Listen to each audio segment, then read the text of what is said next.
Hey, how's it going, everybody? Welcome in. Um, we'll get this started here in just a second. But as you're coming in, feel free to say hi, say hello, what's up. Um, Currently in the middle of another day in a live video, so don't mind me if I'm like recording like little clips here and there, just to kind of give you guys something later on this evening, and hopefully you guys enjoy it. I mean, there's been people that's been enjoying them, so I just figured I would keep making them until they're no longer enjoyable. I got like a ton of devices that I could literally do these videos on, but welcome back in, most of all. And yeah, so most of you guys who've been following my channel know that I've been using Helium Mobile as my services, and interesting enough, aside from Google Fi, because Google Fi, obviously is going to position the Google Pixel phones as something that they pitch in sales to its subscribers. But outside of that, there hasn't really been a company that's really been focused on doing like these really good deals on getting the Google Pixel name out there. And Helium is actually the first one that's able to do that. So I figured, aside talking from tech, what's up, Brian? Aside talking from tech, I would show you guys this pretty cool deal that Helium Mobile has with Google Pixel phones. Let me share the screen real quick. And voila. These are actually pretty good. So it says here, Helium Mobile plus the G Pixel, find your match. Treat yourself to a new Google Pixel and get up to 1 year of free phone service and a whole lot more. So that's actually pretty cool. So there's some choice options here. There's 3 options that you guys could choose from, literally. Now, the Helium Mobile service goes for $20 a month for unlimited talk, unlimited text, 30 gigs of high-speed data, and then you're slowed down to 1 megabit per second. So yeah, you're slowed down, not as slow as some of the other providers have. I've had somebody on Twitter basically share with me a speed test. So it is 1 megabit by 1 megabit, which, you're not going to do heavy gaming, online gaming, or anything, with that type of connection, but you are able to access your social media, and you should be able to do it just fine. Considering that some pages are just, kilobits to load. So, that's actually pretty decent. Anyways, yeah, you have 2 options here. You can buy the phone outright with Helium, or you can finance it through a firm if you want to make monthly payments on it. But yeah, so it says, got your Pixel bundle question. Redeem your free Helium mobile service now. So if you ordered one of these Google Pixel phones through Helium and you got your phone, delivered to you, you would select here to begin setting up your phone service. But there are 3 options that you can choose from. So it says, pick a Pixel. All Pixel models come with free Helium mobile service and a discount on any of the Helium mobile hotspots. So not only do you get a device and you get some free service, but you also have a discount on setting up a either indoor or outdoor hotspot with Helium. So the first offer is the Pixel 7a. That has no price discount on it. So it's selling for $499. Or with a firm, you can make as low monthly payments as $20.79. And I'll tell you why I said it exactly that way here in a little bit. But anyways, yeah, so that's the Pixel 7a. Now, Helium Mobile's pick is the Pixel 8. That's the one that they basically, advise. And it says, buy a Google Pixel 8 and get 6 months of free service. Okay, so the 7a gets you 3 months. The 8 gets you 6 months of service. Plus, you get an exclusive subscriber badge. Now, that correlates with the whole crypto side. You get NFTs with Helium, right? So when you first sign up with service, you get a subscriber badge. It's an NFT. And if you buy a Google Pixel from Helium, you get the Pixel NFT badge. So that's actually pretty cool. But you get 6 months of service for free just for getting the Pixel 8, and it is discounted by $100. So you would pay $599 for the Pixel 8. that is same to like getting the Pixel 7, getting the Pixel 6 at what they were priced at launch. So $100 off, that's actually not a bad deal at all whatsoever. And then you have the Pixel 8 Pro. Now this one is not discounted. The price is going for $999. But if you buy the Pixel 8 Pro, you get 1 year of free service with Helium. Plus you get the Pixel subscriber badge. So you get that NFT. And then it gives you a little, thing here, why Helium Mobile, up to a year free. Here's the hotspot, but I don't see anything here. Well, here it goes. Get up to 25% off 2 hotspots of your choice when you add a Pixel to your cart.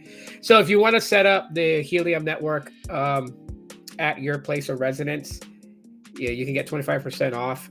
The outdoor hotspot and the indoor hotspot. Unless you want to have two indoor hotspots, you could do that. But it probably would make sense to do like 1 outdoor, 1 indoor. 25% off the prices of those. I believe it's like $499 for the outdoor hotspot node. So there's 25% off of that. And then the indoor hotspot, I believe, is $299 or something like that. But yeah, you can get 25% off of that. So you can, they have like the specs. You can compare the devices, and they have a lot. I'm pretty sure, they have this like a lot of the information that you would need to know about the devices. It says down here with a firm disclaimer, your rate will be 0 to 36% APR based on credit and is subject to eligibility check. For example, a $250 purchase might cost $23.16 per month over a 12-month period at a 20% APR. 0% APR available on select products for a limited time for those who qualify. Payment options through Affirm are provided by these lending partners. Affirm.com/lenders. You can see who the lenders are. So here's basically where I was going with that, with the whole thing with Affirm. Literally with Affirm, it is, again, based on your credit. So you would provide all your information to Affirm to be able to see what options are available for you to getting these devices. Now, if you don't have the best of credit, I can tell you right now, it's not going to be 0 down and then $24.96 a month. Affirm may want like 50% of the price down. So if it's like, basically $600 for the Pixel 8, they may ask for like $300 and something upfront payment. And then the remainder of that balance can be financed over a 12-month period. So really, yes, it does kind of play to your credit. What does the badges do? So I'm not entirely too sure about NFTs. I've heard about them. I believe that, like crypto coins, they are of value, but I'm not entirely too sure. B-Tech knows more about crypto than I do. So I would say you can ask him that question about NFTs. Actually, we can just search it right now. Might as well learn while I'm doing this.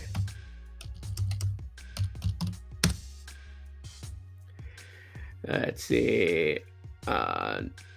Non-fungible tokens, NFTs, are unique digital assets that represent physical or digital assets, such as art, media, or digital content.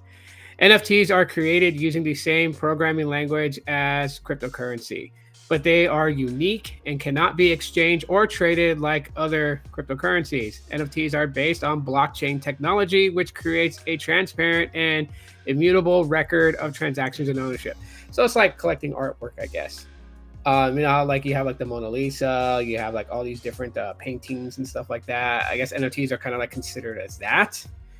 They are of value, but they're not tradable, which sounds weird. You can sell them.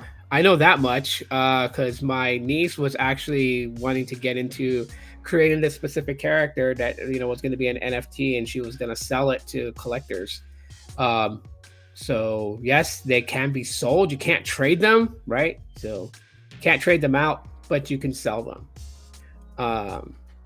It just depends on the value of the actual design.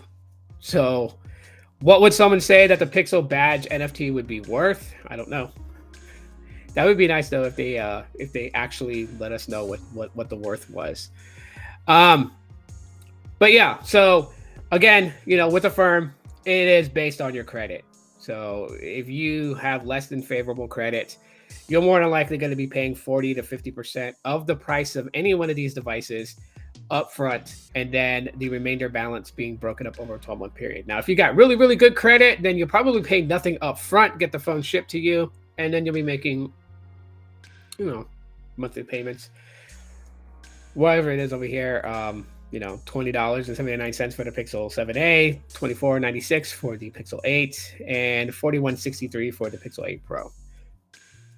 This is not bad, and really kind of shocked me. So if you want to read more into it to yourself, I put the link in the description, and I also posted it in the chat. So you definitely check it out. Have an idea of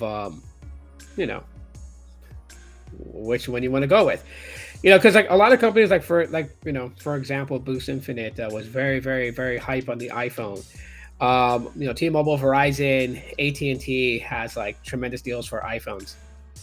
So iPhones has always kind of like been, in any carrier company's eyes, it's always been like, the one that they want to go to and use, to kind of like help sell their services. In this case, Helium opted to go with Pixels, and it's pretty cool, If you really think about it, in my opinion, it's pretty damn cool. and I like the idea of it. Not only do you buy a phone from them, but you get so many months of service for free. Helium Mobile's service costs $20 a month, right? So it's $5 cheaper than what Visible is offering. It's $5 cheaper than what Boost Mobile, Boost Infinite is offering. Metro doesn't even have a $25 plan originally. They were giving one on a promotion, but they don't actually have one set in stone, which I personally think, and I'll talk about it later in this live stream, but I personally think Metro needs to get with the times. But we'll get into that here in a little while. So, this is actually a pretty good deal. Like, I am seriously thinking maybe, next month or the latest August. I don't know how long this is going to be around. But maybe sometime in the next month or two, I may pull the trigger and get the Pixel 8. The number that I have with Helium, I'm not attached to. I don't use any 2FA, two-factor authentications with that number. So if I lose the number that I have with Helium, it's not really a big deal. But obviously, the crypto that I've been accumulating for mapping, of course, obviously, I'm going to want to use that or transfer it. And I could just restart up a line and order a Pixel 8 and then get 6 months free service. Like, why not? That's pretty cool. And I can tell you right now, like with the Helium service has been great. In my city, it was dominant by Sprint. So, Sprint had a good dominance here. T-Mobile obviously acquired Sprint, so T-Mobile effectively became, pretty decent here. They've kind of gone downhill a little bit 2 years ago. They were kind of like, starting to kind of go downhill. But I can honestly say that with the services, like, using Metro by T-Mobile and Helium that has, T-Mobile connectivity, I can say that, it has gotten way better. The other day I was at Indian Steel Park. I did a speed test on LTE as my iPhone 11 Pro Max is on my Metro account, and on LTE I pulled 200 megabits on the down and like 60 on the uplink. That's pretty damn good for LTE. I have no idea who's calling me.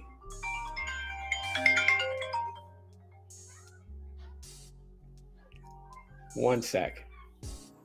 Hello.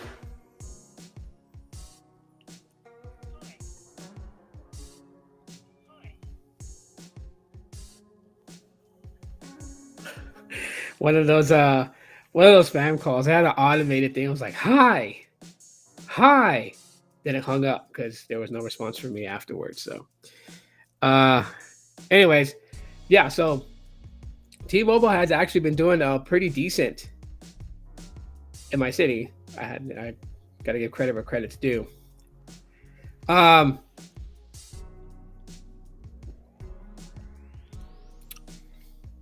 So the connectivity has been pretty decent. Now, Um, Unaware of this until I started doing more research. There is some active hotspots throughout my city, and I've been connecting to them, and they've been providing really decent services.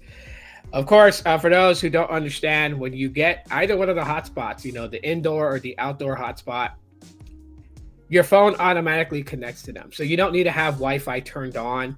When you are actively connected to the Helium mobile hotspots that's available, your icon doesn't change from 5G to Wi-Fi icon. It stays 5G, um, for the better part. And that is just, you know, because you have a Helium active SIM card, you're connected to that hotspot. So like other IoTs, laptops, tablets, etc., cannot connect to these things. You have to have a Helium SIM card with the active phone number. And the times that I have been connected to them, they've been really decent. So it is pretty much like using two networks. One of them is all dependent on the user. In order for you to deploy, the outdoor, indoor hotspot, you have to have home internet, right? So the data connection relies on your home internet services. So if you're on metered service, like say, if you in your area happen to be on home internet that only allows like 50 gigabytes of data, then I wouldn't suggest getting the mobile hotspot, because you don't know how many people are going to sign up for Helium in your area, and it will count against your internet service provider. So anyone that's connecting to it and doing whatever they're going to do on it, whether they're downloading movies or whatever, that is going to count towards your home internet bill and usage. So technically, it's probably best, like if you have like home internet that's unlimited, that then if you want to deploy a mobile hotspot for Helium's network, be my guest. I mean, the benefits of having that is that if you have high traffic of Helium mobile users throughout your area, and they are connecting to your hotspot for Helium network connectivity, you will earn tokens as they're connected to it. So you can basically earn money just for deploying the hotspots. What actually T-Mobile gets out of this partnership? Wouldn't this hurt T-Mobile because it's way cheaper with Helium? It would kind of, but in a sense, no. First of all, the priority access that Helium customers have are going to be the same as, T-Mobile prepaid, or not really exactly the same as T-Mobile prepaid, a little bit, less than T-Mobile prepaid and less than Metro by T-Mobile, but kind of there. I've ran speed tests side by side with Metro by T-Mobile, and on ultra capacity, Helium customers on 5G get about the same download speeds. But when running them side by side to see which one had priority on the T-Mobile network, obviously Metro had the priority, and Helium pretty much kicked down to slower speeds at running the speed test at the same time. Now, when you think about it, if you sign up for T-Mobile postpaid, you have a higher QCI access. Therefore, your connectivity and your priority on the network is going to be a lot higher and higher priority. So, like T-Mobile postpaid customer and I are in the same area that's congested, say like at a concert, football game. The T-Mobile postpaid customer is going to have the faster, downlink and uplink compared to me, because they have priority over me. So while it is cheaper, it doesn't necessarily mean that you're going to have all the full-fledged access that a T-Mobile postpaid customer has to the T-Mobile network. You will be on a lower priority level. So that is the difference. And the reason why that it's able to be cheap on Helium is because Helium is using their customers to kind of build out their own network, right? So their network comprises of a lot of us customers basically using our home internet connected to that outdoor node to provide signal to Helium customers, as well as an indoor hotspot to provide connectivity to customers inside of a building. So Helium's goal literally is to have more customers kind of do this, so they kind of like build their own peer-to-peer network. So that's what I've discovered with Helium, and kind of just looking into what kind of security risks are there by doing this. And I've become a little bit more comfortable and confident with Helium that I plan to keep the services, right? So having Metro by T-Mobile, having Helium, For some reason, my visible line is still active, so I am using it as a third line. So it's still around. I don't know why. I'm not going to argue or complain if visible left that on. It's no big deal in my opinion.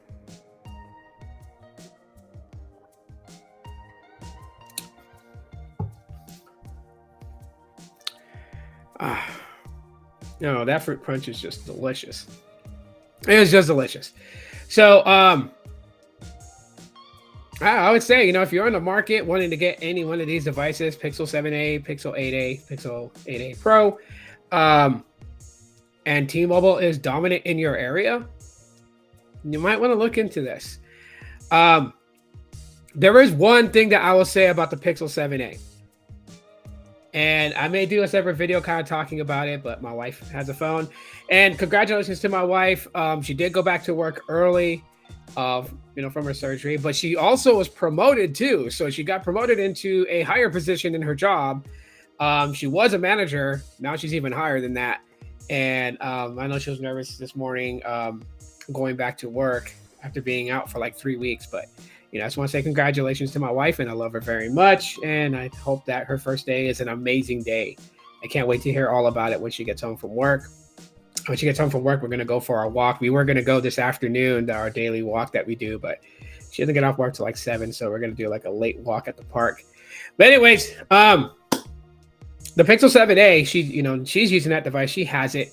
And there is a problem. So there are people that I've seen on Reddit and other places that have talked about the back of the Pixel 7a coming off, being able to be pulled off. And, I was like, okay, I really haven't had that problem. But my wife was able to actually create that problem without even knowing. She bought a new pop socket, and she doesn't have a case on the Pixel 7a. So she bought a pop socket. She put it on the phone for her to have extra grip when she's holding it. And because of the pressure, when you have a pop socket on the back of a phone and you slide your fingers through and you're kind of holding it, the weight of the phone, and then your fingers bracing it from not falling, creates a pressure on the back, and it actually lifted the side. So between the metal rail and the back plastic panel of the phone, it created a gap, and I would push it back, it would stay closed, but it's not securely closed. So with enough pressure, you can lift it. And when you lift it, you can see the inside, you can see, the battery. So I've told her, be absolutely careful, no water around it, because its water resistance has been compromised. So liquid will get in. So I gotta take it to Asurion to see what would they charge just to reseal the back of the phone. Yeah, because that's pretty crazy. So yes, the backing of the Pixel 7a can be easily pulled up with enough pressure. So for Pixel 7a customers that have it, be absolutely careful, because you could end up creating that gap and not even know it, because when she closes the pop socket and puts it back in, of course, obviously the back of the phone is firmly back in place. So you wouldn't even know if it's been compromised, and if you spill water on it by accident, if water gets in, you're likely at a higher risk of getting liquid damage. So, by the way, the service and the cell spot works in Puerto Rico. I'm not sure if I'm the only one who has it here.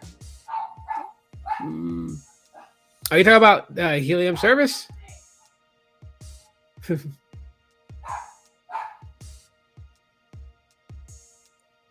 Who's yelling?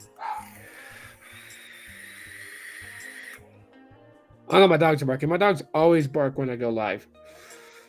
It's like the weirdest things. Like, my dogs can be silent throughout the day, but the moment that I'm on a live stream and I'm actually live just talking to you guys about tech, and then they want to bark at everything that roams around in front of my place.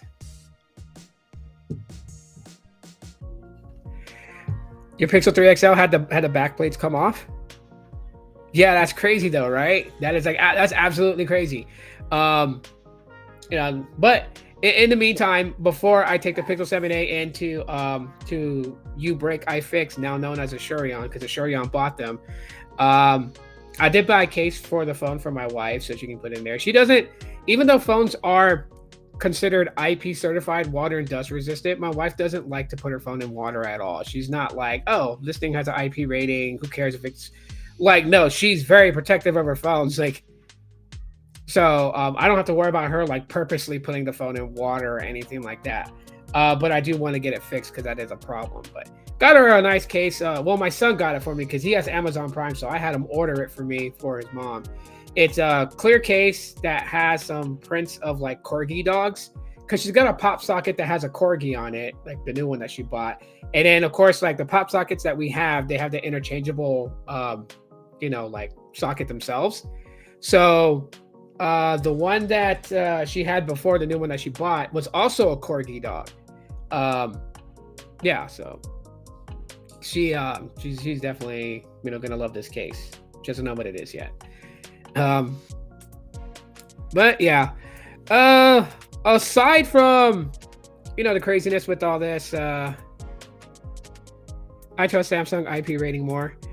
I mean, these devices get an IP certification. Obviously, they get tested for it because, like, some people have always asked, like, why are there certain devices that don't have an IP rating yet?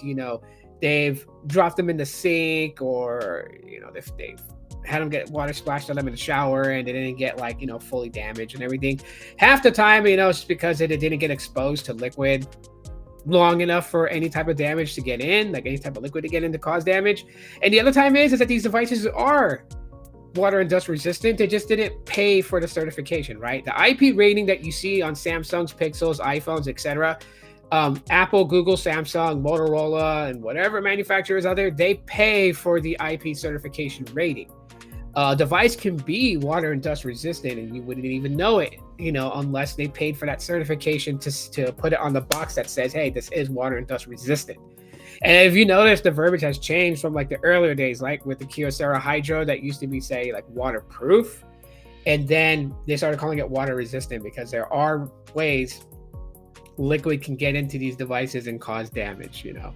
So really anything that says they're IP water and dust resistant, it's just like, it's a certification. I really don't care, or the certification, because I don't like dunking my phone in water. Like, there may be like 1 or 2 times that I would be okay with that. That's like, if I'm on a vacation with my kids and we're at a pool, having a pool party, and I want to get the moment, of course, I'm going to bring my phone to the pool and take some photos, maybe some underwater shots with my kids playing in the water.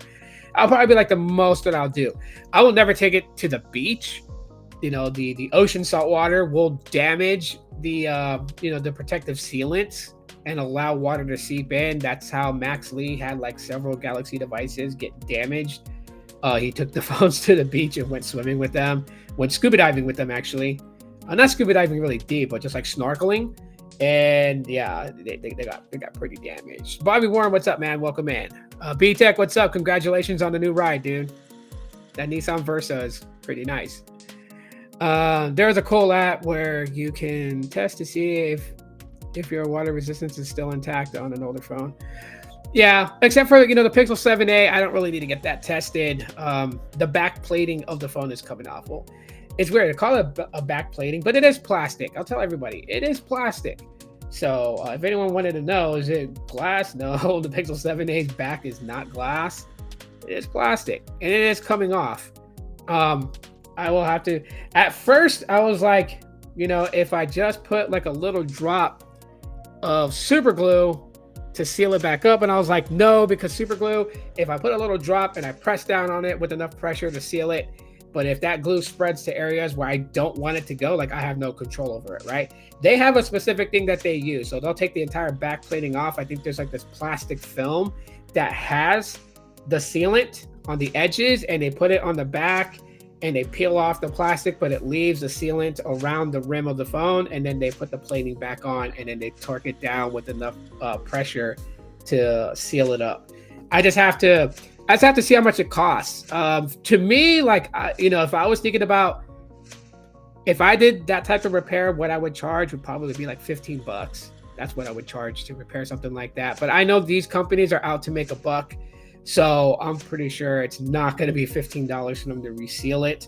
I'm not asking them to replace a screen or replace camera sensors or any of that stuff, but I do want to seal it up because I don't want any moisture, any liquid, or any dust to get inside that phone. Like, you can only imagine if dust got in and made its way up to where the camera sensors are, and you have this dust particle in every fucking shot you take with the phone, it would absolutely suck. So that's kind of the reason why I got the case for right now, because to put it in the case, I'll keep that back closed.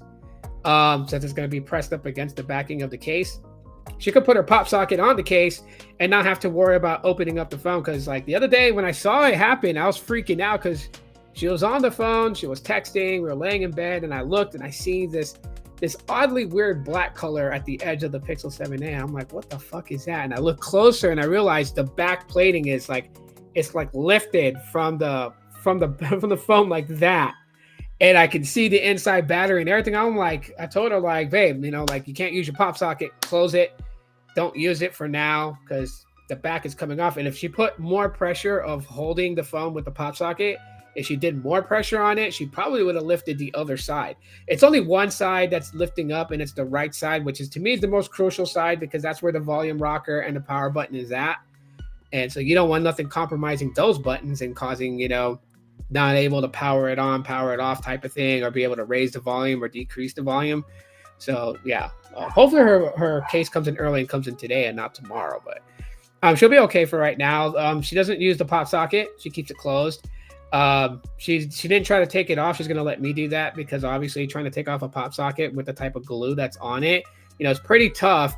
You got to take your time, patience, and you got to be careful, especially in this situation, because I don't want the back of that to just pop off completely. So I got to be able to remove the pop socket without leaving any glue residue behind, and put the phone in the case and then put the pop socket on the case. But, also, I just kind of wanted to elaborate a little bit about Metro by T-Mobile. And shout out to Jose, who was like, he's able to make device changes. And he's on the $25 plan. He's able to make device changes through the Metro app. That's always failed for me. I guess it's the reason why I made that rant video, just kind of talking about, Metro and, how the $25 plan is now that it's not available. I'm told that if I make any device change at all whatsoever, that, it will move me back to a $55 plan on Metro, which I think is stupid. Metro really needs to get with the times. Like, service is fine. The types of gimmicky stuff that they're giving on the side, along with unlimited talk text service, is good. And the way that their data service is unlimited for customers is good. I mean, it's unlimited data. You have a 35 gig threshold, which means that if you're under 35 gigabytes of usage, they will not slow you down at all during times of congestions. You'll still maintain priority to the network.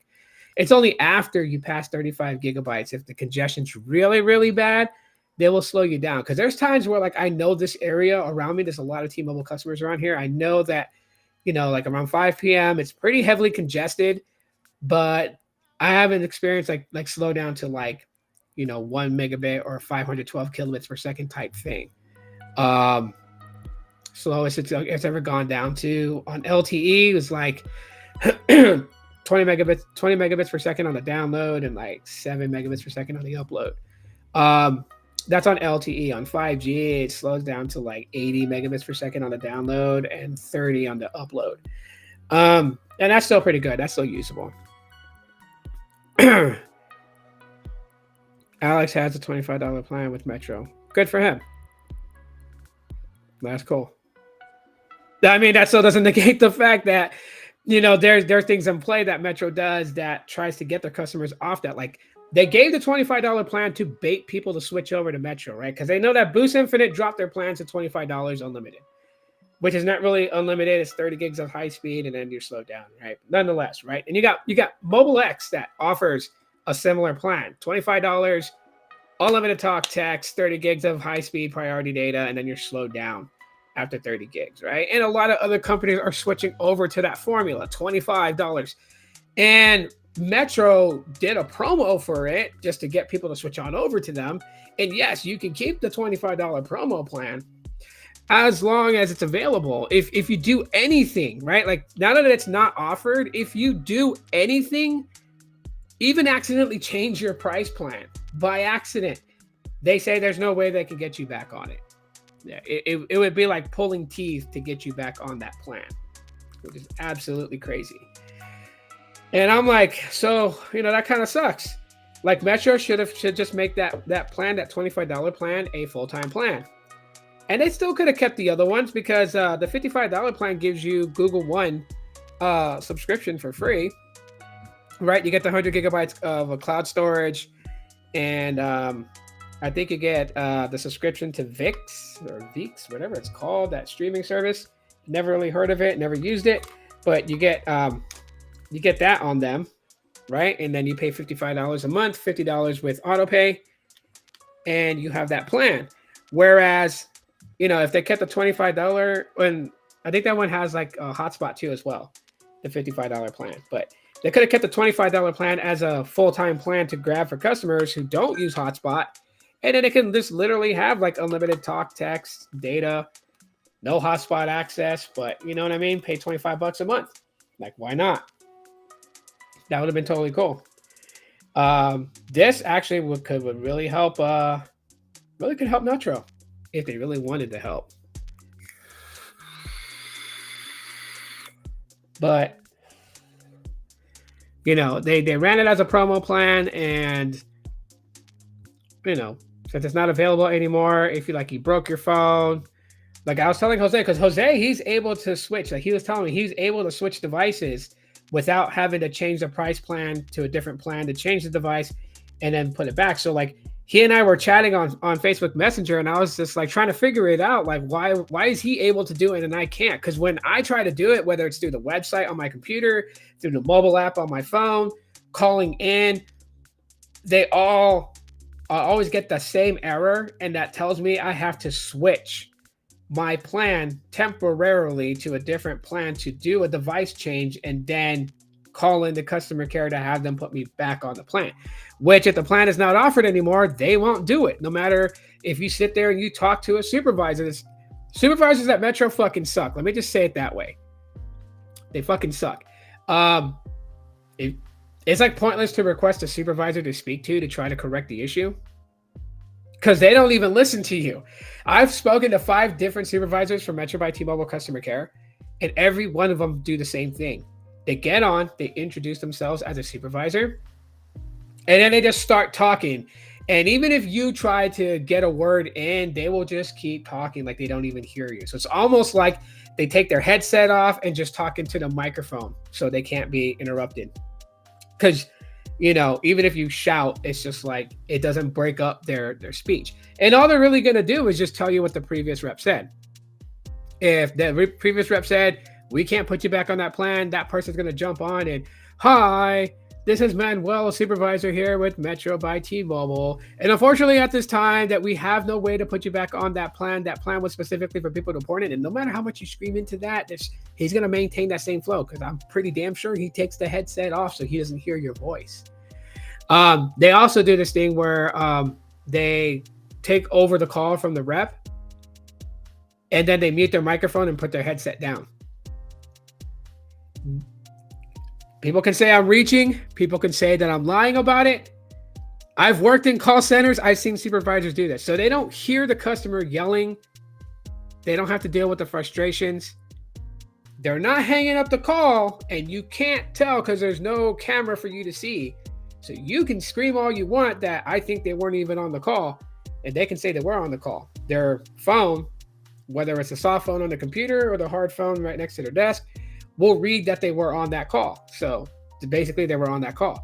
But what they can do is just literally unplug, put that down. Now they can't hear you, and they can be on their desk doing whatever, doing the schedule for the team, preparing reports to submit to the operations manager, to go to the site director, so that way they know who's performing, who's underperforming. Do whatever administration work the supervisor needs to do, and you're left on that line in dead silence on the call. I know this because one of the supervisors that actually talked to me for a sec, I told him that. I said, you put the headset down, I'll know. Oh no, and just in case, I want the interaction ID or whatever your terminology is. The interaction ID is an ID timestamp that timestamps, who accessed the account, who made changes on the account, and who the customer was talking to. This is how, if you want to prove that like a customer care rep said some bullshit to you, if you have the interaction ID or whatever terminology that the company uses, they can say, the interaction number or whatever, and you would tell them like that interaction ID number, which basically points out the call that you were on, and you can have them pull the call, and that's how they pull the call to listen, because all the calls are recorded. I know you hear that little thing that says this call could be monitored for quality assurance.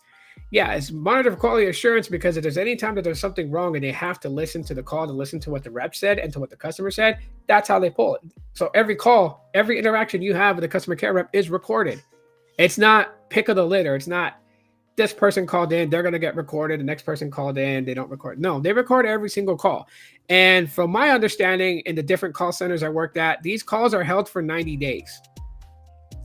After 90 days, they're scrubbed.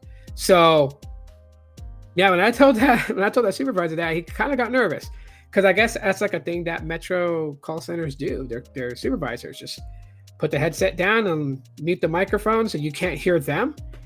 And they don't need, they can tell when you hang up because obviously on their hard phone or soft phone line, it'll show line 1 open if the call is still active. If the call is done, then it'll show after call, which is a mode in the phone systems for the contact center where a rep who's an after call basically means they're typing up the last of their notes before they save the notes, close out the account, and prepare for the next call. Usually call centers don't want reps using after call unless you absolutely need to, because you should be notating as you're talking to the customer at the same time. Multitasking basically. But sometimes you have to type like a long note, like especially if there's like an investigation on the account going on, you got to type a long note, then you'll be an after call. That way another call doesn't come through and you have to help that customer that, came in on the next call. So yeah, that's how the supervisor would know if the call is over, because they would see that they were in after call. Then all they got to do is just sign out the soft phone, because supervisors don't stay logged in on the phone systems. They're not actively taking calls. So yeah, they don't need to be on the call to hear if you're still there or not. They just put the headset down and just do their work. And as soon as they see the light switch to after call, yeah, because they use Avaya phones.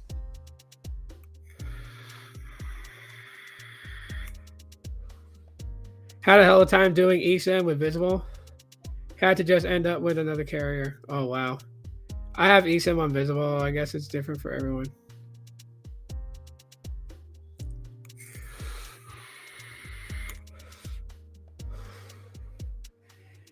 What do you mean going to phone places? All this stuff happened by phone. I'm talking about call center, Metro by T-Mobile's call center supervisor. That's who I'm talking about. I'm not talking about in stores.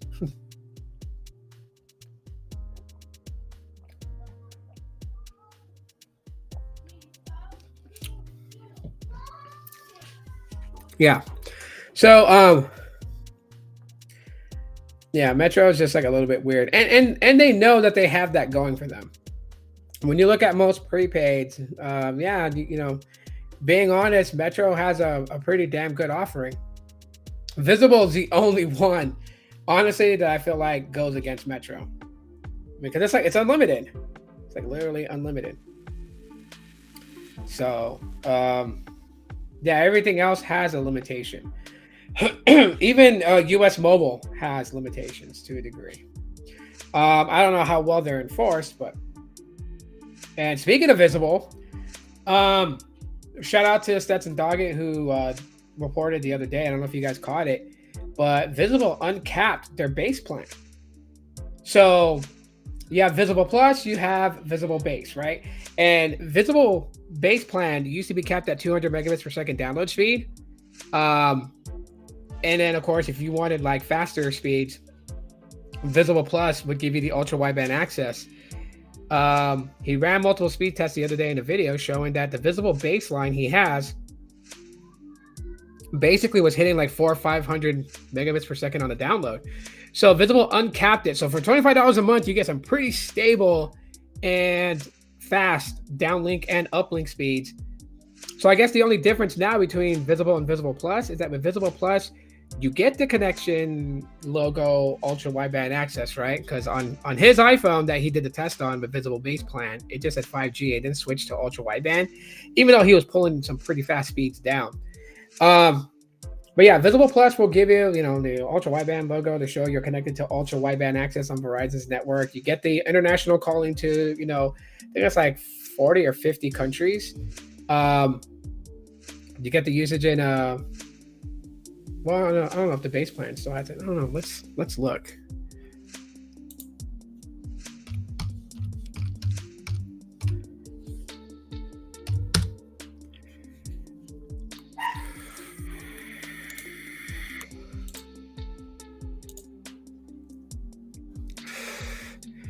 Right. So with the visible base, you get the I'm not even screen sharing it, so let me screen share it real quick.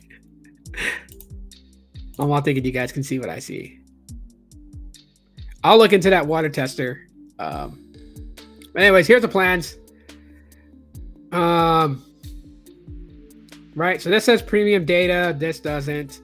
Yet for some reason they uncapped the data speeds on the $25 plan, so you can go beyond 200 megabits per second. So what it says here is unlimited talk, text, and data on Verizon's 5G, 4G LTE networks, blocks high-risk spam and robocalls, mobile hotspot, unlimited use of your phone as a Wi-Fi connection, and then of course, if you go into like the details of it, literally tells you typical 4G LTE 5G speeds are 9 to 56 megabits per second. Video streams in SD. In times of traffic, your data may be temporarily slower. It tells you the hotspots, 5 megabits by 5 megabits. Video streaming is in standard definition as well. Yeah, unlimited talk and text to Mexico and Canada, and spam protection. So you get that on the $25 plan. Switch to the Visible Plus, and you get the ultra wideband here. So Visible Plus gives you unlimited premium data on Verizon's 5G ultra wideband network, the fastest 5G network access we offer, up to 10 times faster than median 4G LTE speeds. Premium data means no data slowdowns due to prioritization. Download apps, games. So that's probably like where the difference is going to be at. It says we also gave you 50 gigabytes a month of premium data on Verizon's award-winning 5G network, right? So I guess the difference between both of these plans now is that while there's no 200 megabit per second cap on the Visible $25 plan, at times of congestion, you will be slowed down. Whereas Visible Plus customers, at times of congestion, you won't be slowed down unless you've gone over 50 gigs of data, and then you'll temporarily be brought down to the Visible base bracket for that time until your bill cycle starts over again. And I think the U.S. Post Office came and dropped off some mail. I definitely love Visible Watch Plan as well. Yeah, that's actually pretty cool. I'm actually thinking, I don't know, I might get the Pixel 8. I really been thinking about getting the Pixel 8 on Helium and getting 6-month service for free. But I also want to get a Pixel Watch 2 LTE model to kind of upgrade from my original Pixel Watch. And if I do get the Pixel Watch 2, I would go with it on Visible. I think it's like about $5 for the watch to connect the watch. I don't know if they do the Pixel Watch yet. I know they did the Apple Watch for a while. Let's see. Did they even show? No. Just try Visible for free. Bring a friend. Shop all wearables. Let's see. They sell a Pixel Watch, then obviously they connect Pixel Watches. Let's find out.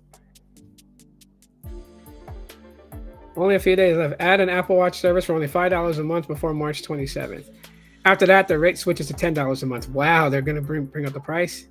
No Pixel Watch, so obviously still only Apple Watch. But I could get me an Apple Watch. I mean, one of my daily driver devices that I use, so I'm familiar with iOS, is my iPhone 11 Pro Max, which got the update to iOS 17.4.1 last night. I don't know if anyone else updated their iPhone, but yeah, so I actually could get an Apple Watch. I don't need a brand new one. Maybe, Series 7, maybe Series 8, Series 7, or Series 6. I don't know. I really don't do a whole lot with these watches other than use them for notifications. So I think even like a Apple Watch Series 5. I don't want to go too far in the past where it's not, supported with Watch OS. I think would be the only thing that I would really be looking at. It's like here with this is weird. So Apple Watch Series 8, you can get it for the full price of $499, or you can get an Apple Watch Series 9 for $499. Like, why? I mean, if I'm looking to spend $500 on a smartwatch, I think the clear idea here is to go with the newer one and get the Apple Watch Series 9. That would be me. I don't know about you guys, but yeah. Hey, I can even go with this, an Apple Watch SE. Basic, right? $299 is not bad. $300 for it. Well, hey, why not? Maybe I might do that. I might order me an Apple Watch SE from Visible. Yeah, that'd be totally cool.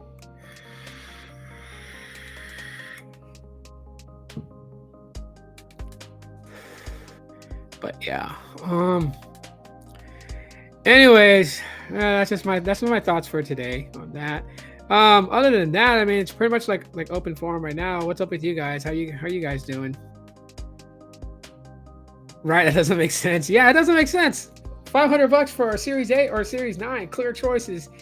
Go for the Series 9 unless they're out of stock, and then you can go for a Series 8. But me, I wouldn't really need like a super expensive Apple Watch anyways. So I would more than likely go for the Apple Watch SE for $299. But then again, I like having stuff in hand.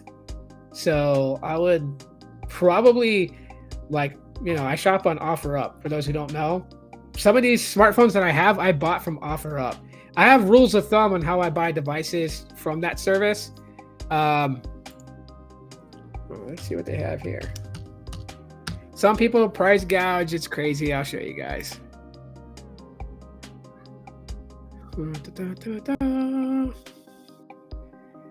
Nearby shipping. Oh, that's crazy. Let's see.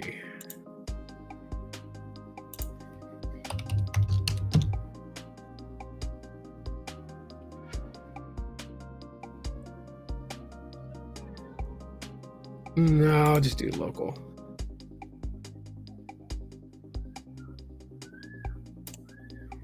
My internet's being slow right now. My kids are gaming online too as well. Just look at iPhones.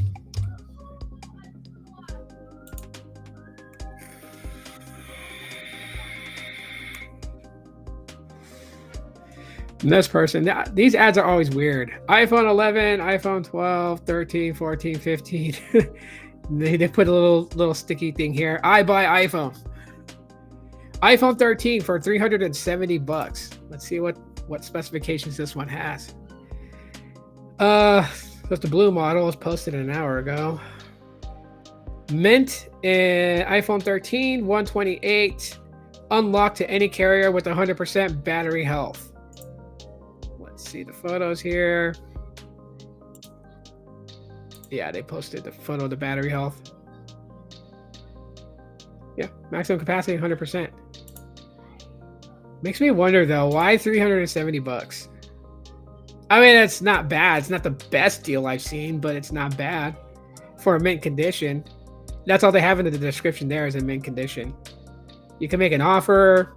And, I noticed on OfferUp though, like some people will deal with you. Like if you're not trying to lowball them, right? So, I mean, what I would do, just sharing how I buy devices on OfferUp from people. Like if I was interested in buying this iPhone 13, eventually I will. I have an iPhone 12. It's working just fine. I'm going to wait a while before I upgrade. And when I upgrade, it's going to be to an iPhone 13 just because it still supports physical SIM. 14 and 15, strictly reliant on eSIM. I'm not ready for that kind of commitment. Anyways, but yeah, I would reach out to this person. I would tell them that I would offer $345, right? So it's not far away from $370, but it's not lowballing. I'm not going to say, yo, I'll offer you $270. Sometimes I consider that to be a very low ball offer. And they'll negotiate with me. They'll tell me another price, kind of like going to a pawn shop and pawning something or selling something to a pawn shop. You haggle. Just be within reason. I've had people like, I'm sure that if I had the money for this right now and I was a messages person, I would probably do a live stream showing you guys how I message and how I communicate with the seller, and I could probably get this guy down to $315. It'll take a little finesse, it'll take a little time. It's a lot of, you have to be very patient if you're going to try to get someone to go that low. Because you gotta let what you said to them in a message kind of marinate in their head, right? So like if I was to hit them and say, I'll offer you $290 for it, and they're like, no, that's too low. I'll let it go for $365. I would hit $315 and be like, I got $315 right now cash, and I can meet you right now cash. That's usually my go-to line, because when they hear the two things, I have cash right now and I'll meet you right now, means that they're gonna start thinking about that $315 being put in their hands right then and there. Of course, if he accepts the offer, then I'll be like, we can meet in a public place. I never go to people's houses, even though they're like, this is my address to my house. I'll tell them, hey, meet me at this place. Give them an address to like, a Walmart, Circle K gas station if it's like a well lit up one with a lot of foot traffic. That type of thing. I like to meet in public places. Before I actually if I met this guy for this phone, before I actually buy from him, one is I would ask him for the IMEI, and if they're willing to give me the IMEI, that's great, because then I would run it through an IMEI checker to make sure it's not blacklisted, it's not reported lost or stolen, that it is actually unlocked. Chanel 808 Life gave me a link to check IMEIs to make sure that they're on the up and up. I'd meet the person, put my SIM card in, make sure that it works, make sure I see like the LTE 5G logo pop on. I would then start checking the camera, taking a picture, flipping it around the selfie, take a selfie, record a selfie video, record a video, play back the video in front of them. Like I usually tell these people, because when they meet up to sell their phone, I'll tell them, if you're not in a hurry, I'm about to just run a couple of tests on it to make sure everything's all good. And, if they're honest, they're not going to care, because if the phone is what it is, they have nothing to hide, So most people will just be like, yeah, go ahead. You can test your SIM card in it. And I'll place a call to my wife. My wife sits in the car with the money and something else. Can't say it on a live stream, because I do live in a city where people will rob you. So yeah. And she's never too far away from me, but never actually where the sale is happening. Like she's in a distance where she can see, and our dash cam on our car records the sale. I do all these things. I know it sounds like doing a lot of things, but sometimes I don't want to wait for a phone to be shipped to me. Sometimes I want the phone right then and there in my hand, like you're going to a store. So anyways, yeah, I would meet this person. I would test the SIM card in it, test the cameras, make sure they're working. I would go through the settings, make sure that all the things I took pictures of, like here where it says maximum capacity, 100% battery, then it says that on the actual phone that I'm holding in hand. If everything checks out, the body of the phone is in the condition that's described, then yeah, the sale is done. Now, if he showed up and there's like a crack on the back of the phone at the very bottom corner that you could barely see with a picture, I'll point out that crack and tell him like $315 we agreed on, bro. I'll give you $300. Now, if he's like, no, $315 is the lowest I would go, he walks away. Fine, he walks away. I ain't hurting, but doing negotiations, that's what I do. But anyways, let's see what people have for Google Pixels. The Pixel and electronics and media. And by the way, this is in my area, so Pixel 6a, $200. Why? You see how crazy this is? I just blew into the camera. That's like crazy as hell. How crazy this is. Basically brand new. I don't even know that. I hate when people use that. Basically brand new. How do I know? How do I know? You could have went out to the sand dunes and dropped it, while you were, on your four-wheeler out there. It got micro scratches from the sand. Who knows? Very blurry photo. I don't know what they used to take that photo. But anyways, It's a Pixel 8. Looks like it so far. Details, Pixel 8 Verizon, so I guarantee you this is not unlocked. They want $550 for it. To me, not worth it. This is where sometimes you find lightning in a bottle. Like every now and then, there's that one person that like doesn't really like the phone, and they're so adamant about getting rid of it. Like you'll see them, they post like the Pixel 8. They post it today for $550. No one bites. So then tomorrow the price changes and they drop it down to like $350. No one bites. Then like 2 days later they drop it down to 300, and they keep going down a little bit and a little bit more. And that's where usually I find those, and I'm just like, yo, okay, I'll message them like, if you're serious about selling it for $250, I'll buy it now. And that's how, if I'm lucky, I can actually get a Pixel 8 slightly used for $250. This is how I do it. And this guy wants $750 for the Pixel 8 Pro, and he says unlocked. Description: brand new in the box, never used. I doubt that. I'm pretty sure he put a SIM in there for like a night or two. Retails for $1,040. He wants $750 for it. Unlocked to any carrier. Verizon, AT&T, T-Mobile. I don't know why he put Sprint. Sprint's not around anymore. Cricket, Metro, PCS, Consumer Cellular, Boost Mobile, Telcel, Mexico. Habla español. Okay, he speaks Spanish. I'm sure they used it for a lot longer than just one day. They probably took the SIM card out of it today. Basically put up sell. Pixel 4 XL for $150, but that's in Indiana.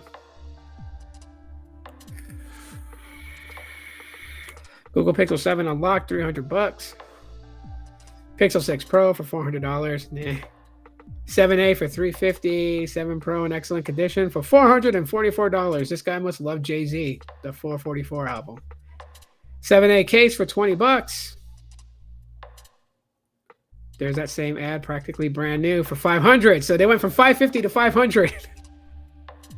Pixel 6 for $4. Pixel 8 unlocked for $400. It's crazy. Pixel 6 for $200. 7 Pro case for $20. Oh, look at that. Google Pixel Fold unlocked, $725 this person wants for it. Let's see. Pixel Fold basically brand new, used for only a couple of months. Perfect condition, ready to use, unlocked. They only have, I think, only one photo of it, which is that. Another thing that I like to look for when it comes to these things is that if the user is verified, right? So they do have like a verification on OfferUp. Basically, you do have to submit your driver's license or ID and your social media account, which is your Facebook. And if you submit those two things and they're able to verify you, then you are a verified seller. Now, this person joined in June of 2022. He's got one rating, a 5-star rating. And let's see. All this guy's done is confirmed his phone number. Ryan Sanfilippo. Why does that name sound familiar? Anyways, he's got some other stuff that he's selling. He is selling some shoes. He's selling a mini drone. He's got the Pixel Fold that he's selling, $725. He's also got the Pixel 7 Pro for $750. And he's got a built gaming PC for $500. The person that rated him said that item as described, friendly, on time, communicative, and reliable. So, I don't know if I can scratch $650. Probably would hit this guy up in the next couple of weeks. Maybe I might be getting a Pixel Fold. Never know. Depends on how these things work out. Tempting for you, Tito. You going for it's tempting, $725. I mean, when you consider a phone that